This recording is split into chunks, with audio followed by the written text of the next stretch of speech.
Pessoal, vocês estão bonzinhos? Sejam muito bem-vindos ao o nosso podcast de nutrição, NutritionCast. Sou o Jefferson Bittencourt, o idealizador desse projeto, e estou aqui hoje com um convidado muito especial, membro novo aí da equipe do Consciência Nutricional, né, que está sobre a liderança desse podcast, que é o Will, para os mais íntimos. Will, se apresente. Quem é Vossa Senhoria, este Nutri baiano? Bom, meu nome é William Lírio, sou de Salvador, Bahia. E entrei agora recente, né? Faz acho que poucos meses. 2 meses no Consciência Nutricional. Espero agregar aí conteúdo para vocês. Entrou por mérito. Tu é formado em nutrição, tu é pós-graduando Pós-graduando em Nutrição Esportiva e Hipertrofia pelo Uniguaçu e agora também pela Praticino em Nutrição Clínica, né? E também tem Isaac. Isaac. Antropometria, certificação internacional. Que é o nosso assunto de hoje. É por isso que você está sendo o convidado escolhido. Eu também sou, level 1, né? E acho que primeiro para introduzir, para a galera entender o porquê desse assunto, né? Pra gente não ficar falando aqui de besteira. O objetivo do NutritionCast sempre é trazer conteúdo de valor. Existem inúmeros métodos de antropometria, inúmeros mesmo, por dobras cutâneas, de antropometria de mensurar a composição corporal. Né? Antropometria, circunferência, etc., mas de avaliar a composição corporal, que é um dos principais meios de avaliar tanto o estado inicial como comparar o paciente com ele mesmo para saber se ele está evoluindo ou não, em ganho de massa muscular, em ganho de gordura, emagrecimento. E existe um método, um só, que é validado internacionalmente, que é o Isaac, né? Ele tem vários níveis. Nível 1, quem já tem um conhecimento bem bom para a prática clínica, eu diria. Nível 2, para quem quer algo mais avançado, talvez para pesquisa científica já?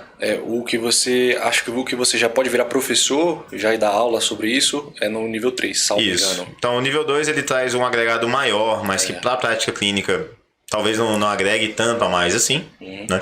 Talvez em estudos, talvez para fazer um pouco mais de precisão, exatidão. População atleta, esportista, que é um dos focos grandes do Isaac. Nível 3 você pode virar, né, professor.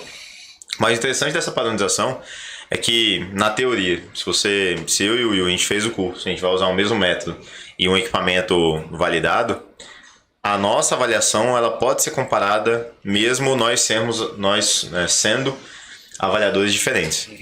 Então, essa é a grande diferença. Eu posso comparar uma avaliação física minha com um antropometrista Isaac lá da Austrália, outro da Nova Zelândia, outro da Inglaterra, né? Porque é como se fosse uma balança calibrada. Quer dizer que tu é calibrado, eu sou calibrado na mesma medida. É uma padronização realmente do método, né? É coisa que quando os antropometristas, os avaliadores, eles não têm... Por exemplo, você vai comparar um que tem a certificação Isaac, que segue essa padronização, com outro que já não segue, aí você já vai ter uma discrepância realmente. Entre eles grande. Exatamente. E pode ser o que não segue... Ele também tem uma margem de erro na própria avaliação dele maior, porque ele não tem um método padronizado. Lembrando que a gente não está sendo pago nem patrocinado pela Isaac, estamos aqui de livre e espontânea vontade, porque realmente é um conteúdo agregador e é um curso que vale a pena. Quem tiver interesse vai atrás, tem inúmeros professores que fazem pelo país, são cursos presenciais, com prova para vocês realmente ter a titulação, não é só pagar e fazer o curso, né?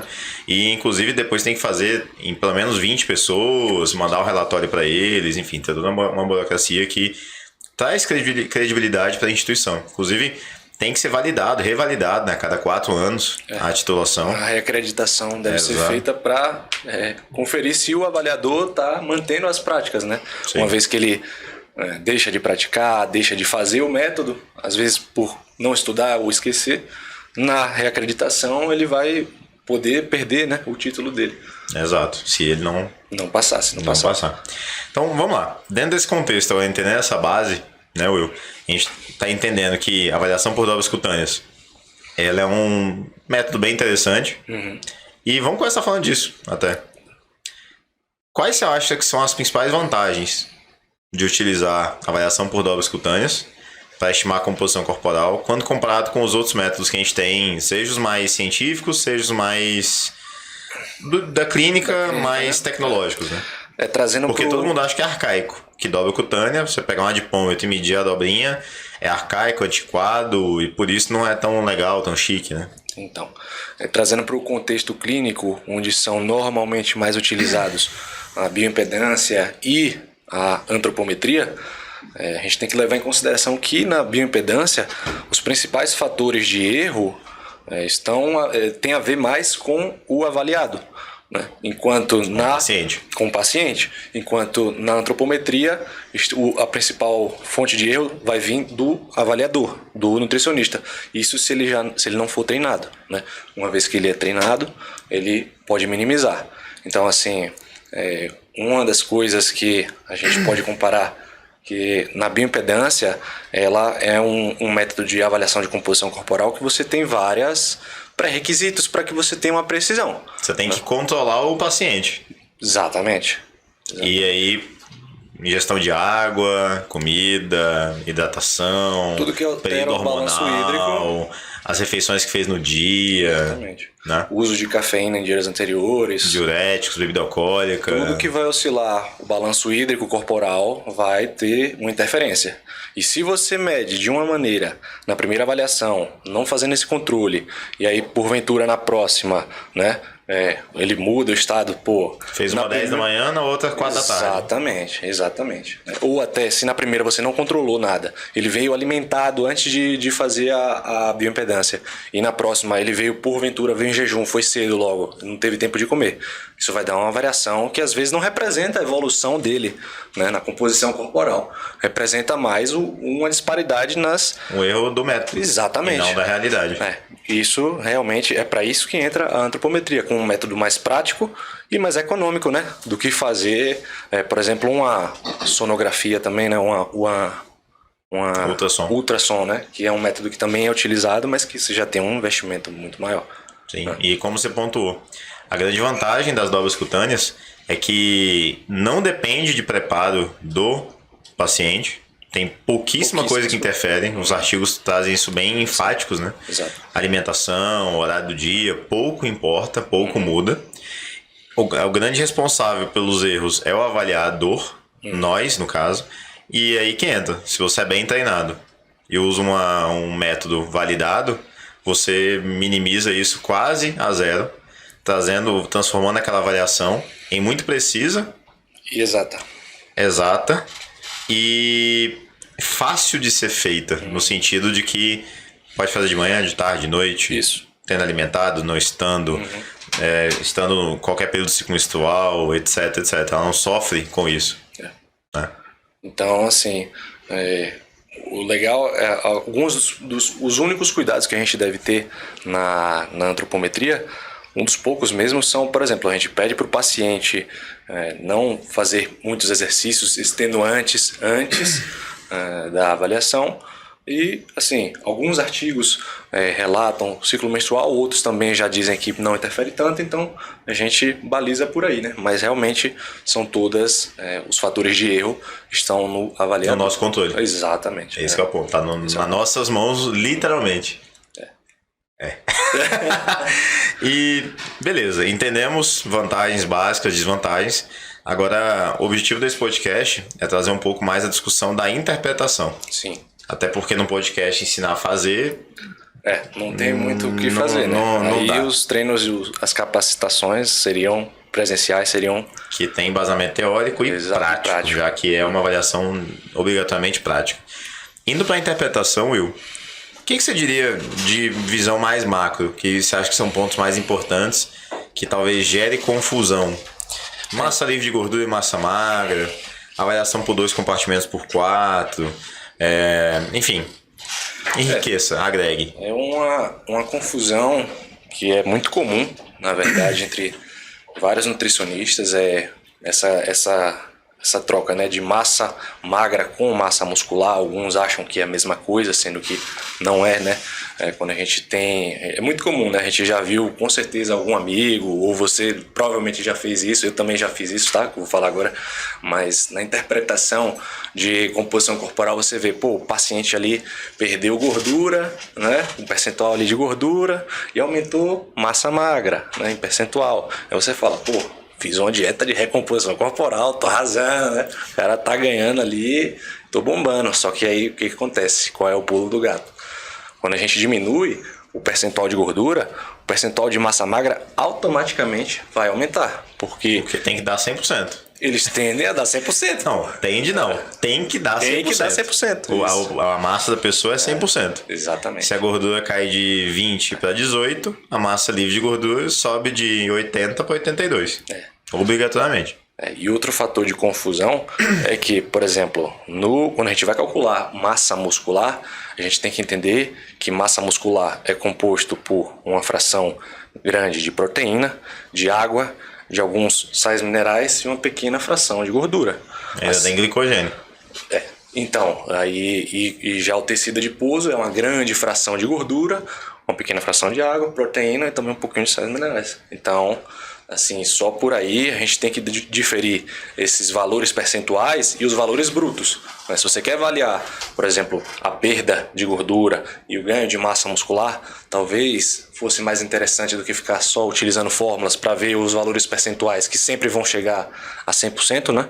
Você fazer os perímetros corrigidos, né? É uma boa maneira de você estar avaliando realmente se as circunferências de massa muscular aumentaram, ou a gente pode recorrer a algumas fórmulas, como as fórmulas de Lee. Existem outras fórmulas também, né? Mas a princípio as mais comuns e utilizadas são essas, né? E é mais prático também. Justo.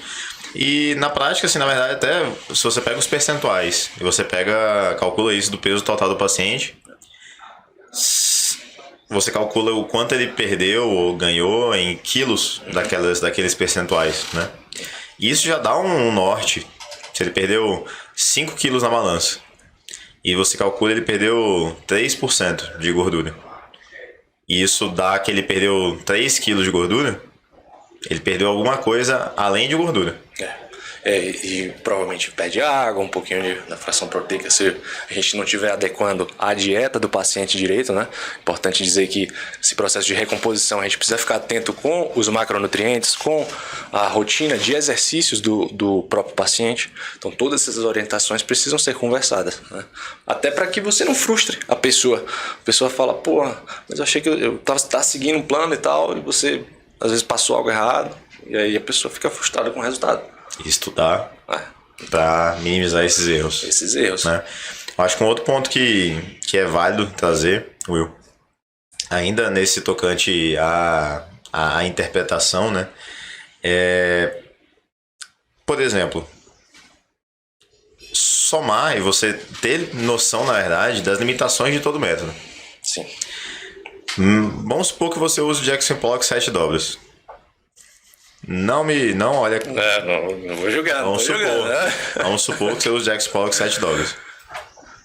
Ou qual o método? Fala outro que você gosta de usar aí. Não, a princípio, qual que você usa? Várias fórmulas para pacientes diferentes. A gente escolhe uma aí. Petrovsky para homens, Quais são as dobras? Lembra que vai nela? Sim. Tríceps, subescapular, crista ilíaca e panturrilha. Maravilha.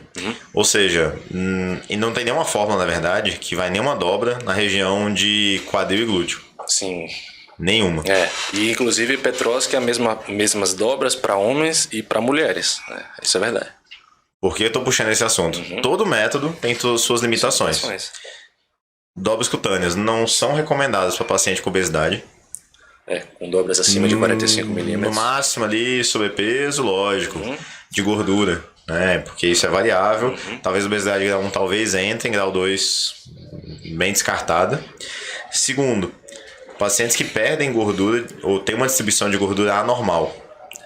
Justamente porque elas são padronizadas numa média de distribuição normal. Exato. Então, por exemplo, na prática, uma paciente mulher que ela tem uma distribuição de gordura mais ginoide, região de quadril e coxa. Se ela usa aí Petrovsky já vai dar uma variação. Porque... E ela perde E ela é aquele perfil que ela acumula 80% da gordura das suas dobras.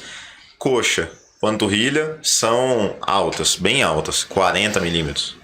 Aí tu pega abdômen, subescapular, trispital, elas são baixíssimas, 4 milímetros, 5 milímetros.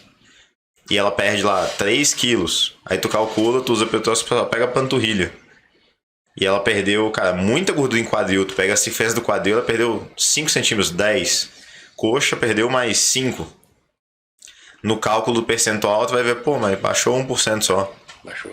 E aí, por ter baixado só 1% de gordura, a massa livre de gordura vai dar que perdeu 2, 3, 4 quilos.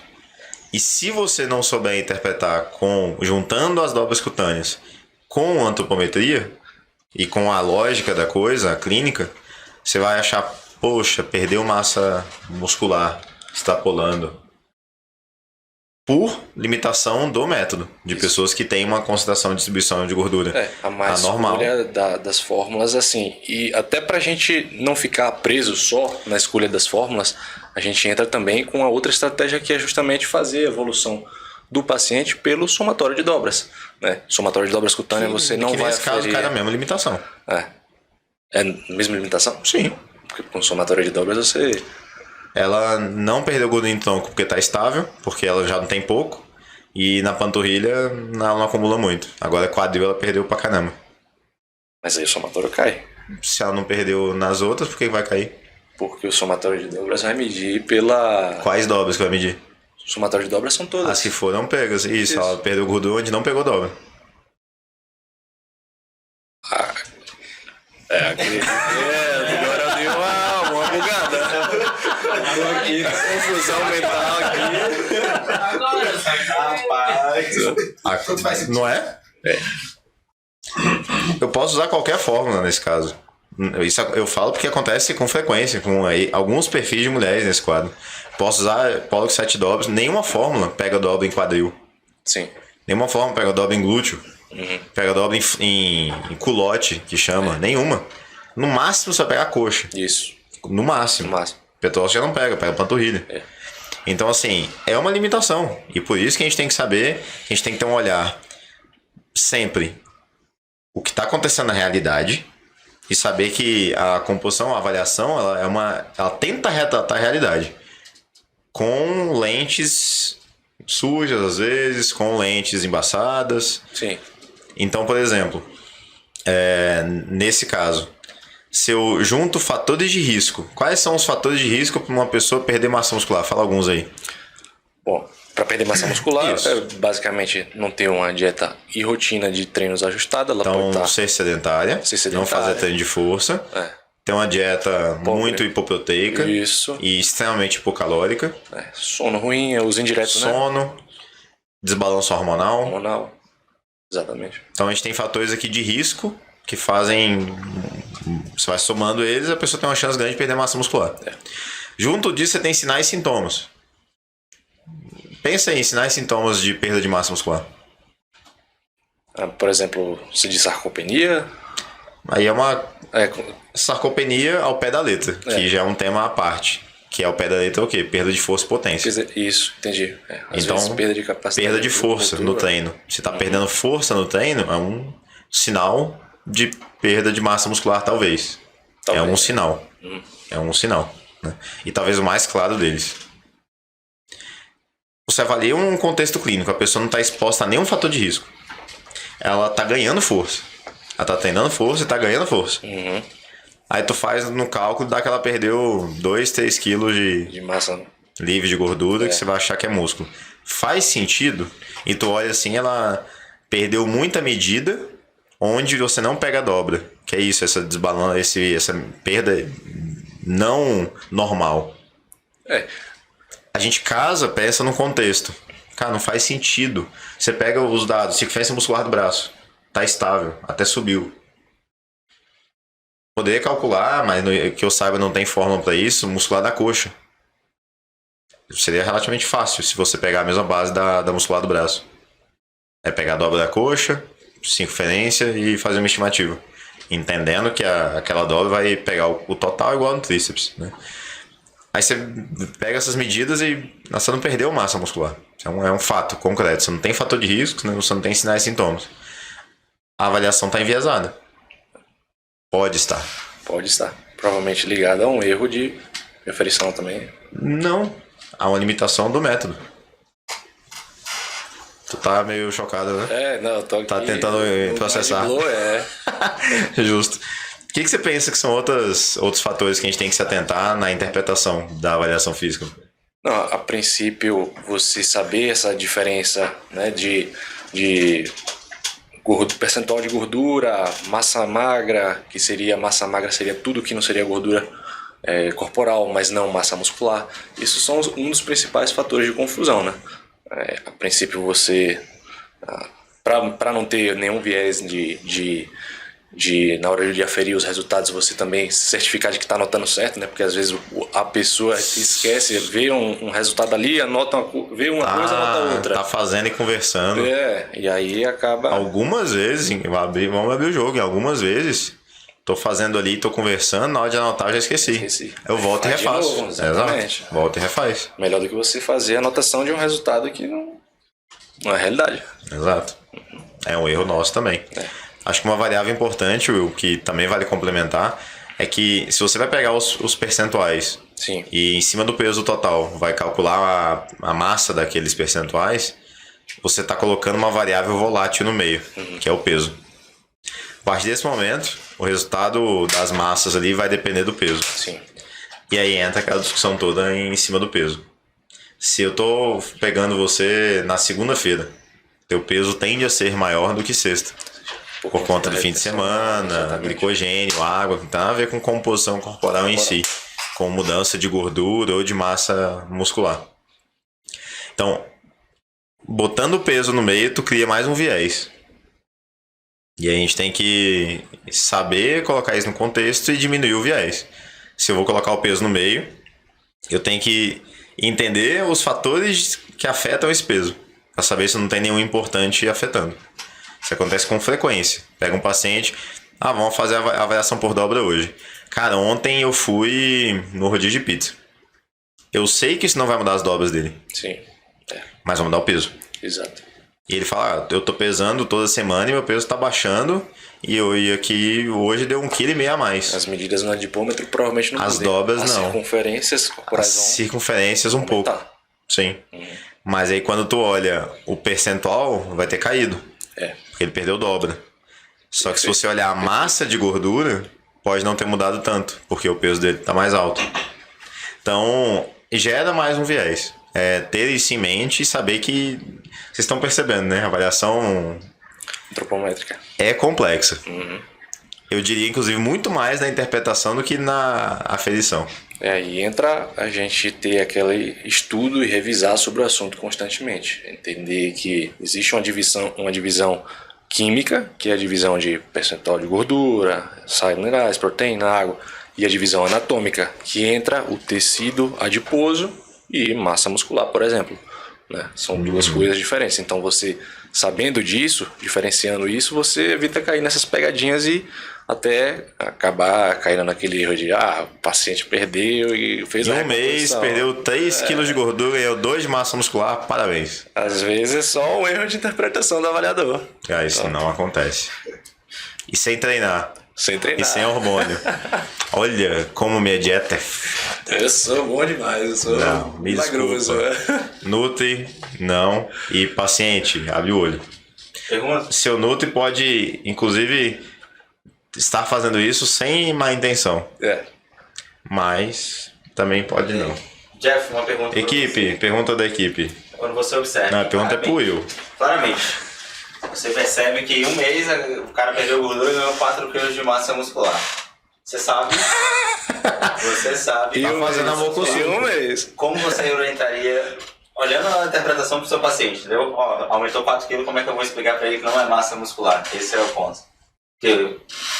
Que foi um mês, perdeu gordura, você viu que aumentou a massa muscular lá, 4 quilos.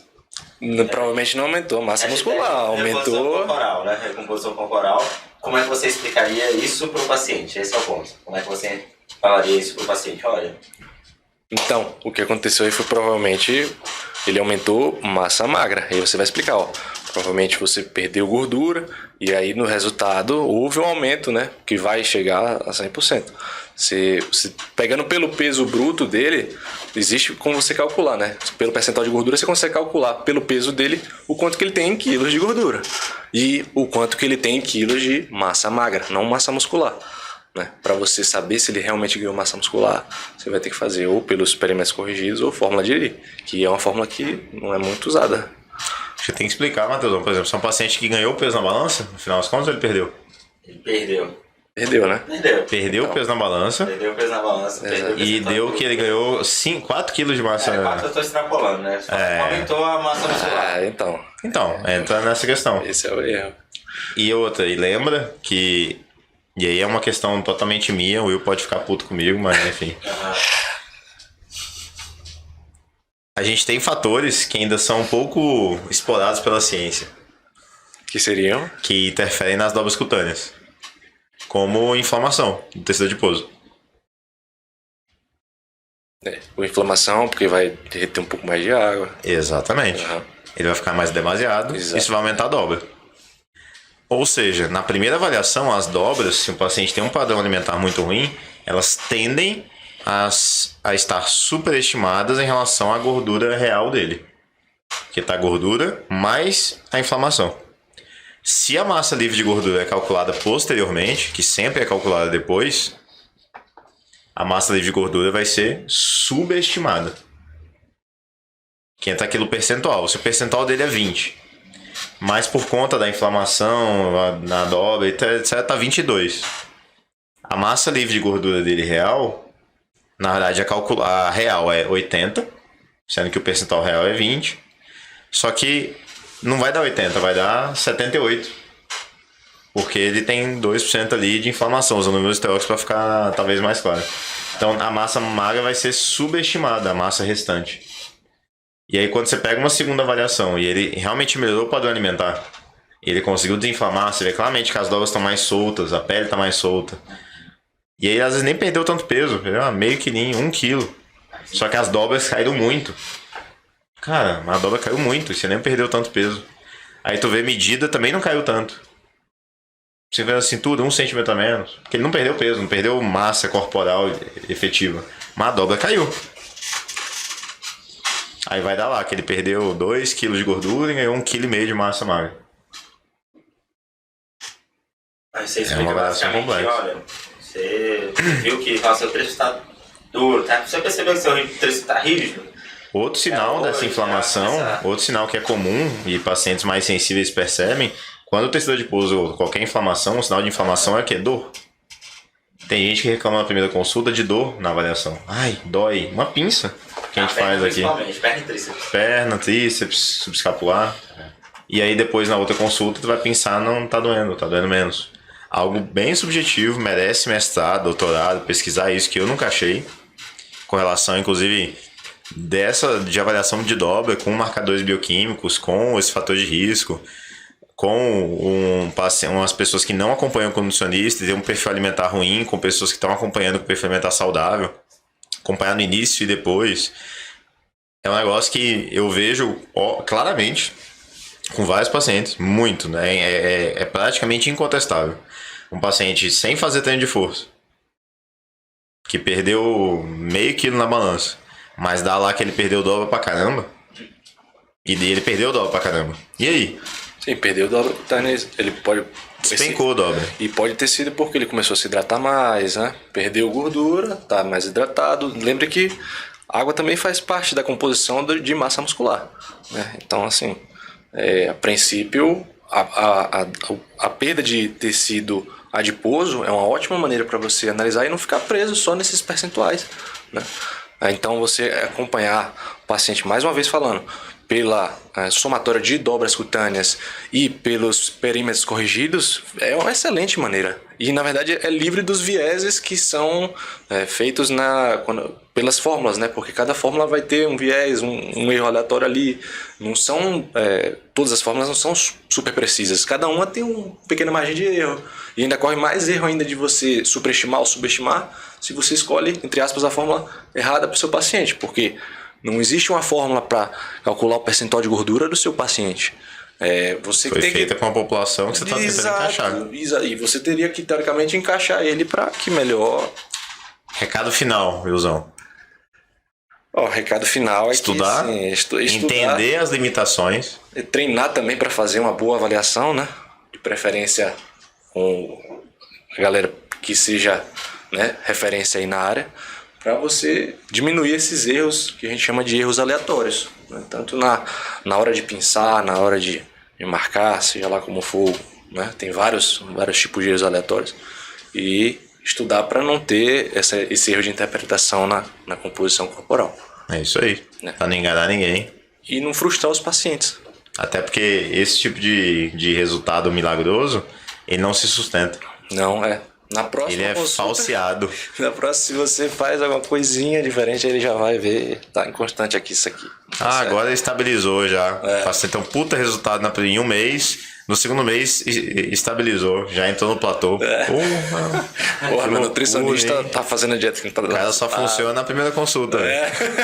Seu nutri de primeira consulta. Perdeu só a água corporal.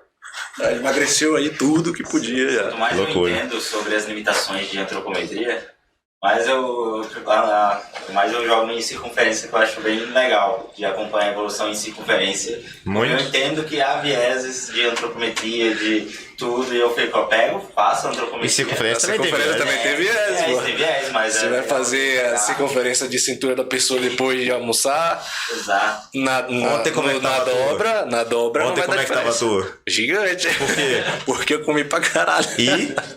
E não evacuou. E porra, gente. Mas você lançou. Ué, não é um viés? É um viés. Constipação. É usar todos os dados que a gente tem, de análise clínica, visual, às vezes até foto. Não, mas isso é sério. Às vezes o paciente está enfesado. Total. Isso aí. Ou o paciente que acabou de mudar de dieta de emagrecimento para hipertrofia, naturalmente vai ter um conteúdo gastrointestinal maior. Isso dá dilatação.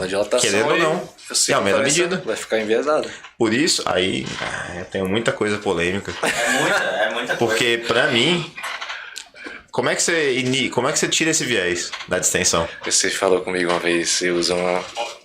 Repita, por favor. Contrai. Contrai. Sempre.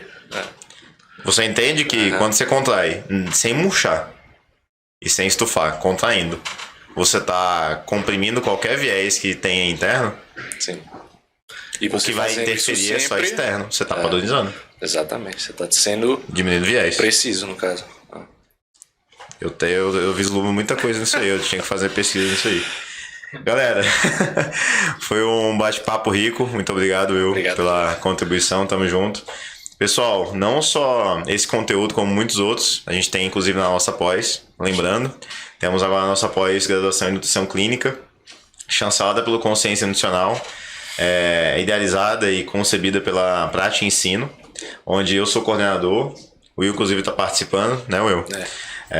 O time selecionado a dedo, conteúdo primoroso, inclusive esse e muitos outros detalhes importantíssimos de avaliação física são discutidos no primeiro módulo já. Além já de no antropometria, né? Porque a avaliação do nutricionista não deve ser só antropométrica. Muito. Primeiro módulo é todo de avaliação do estado nutricional. Já é uma explosão, anamnese. Já pra mim, enriquecedor demais já. Né? Coisa boa. Você sabe mais informações sobre a nossa pós no link aqui abaixo. Também no nosso perfil no Instagram, no meu perfil no Instagram. Convite feito. Muito obrigado, Will, diretamente da Bahia. Seja muito bem-vindo sempre aqui em Brasília, no nosso estúdio do Nutrition Cast. Que sabem que todo mês vai vir aí. Promessas foram feitas. Projetos aí.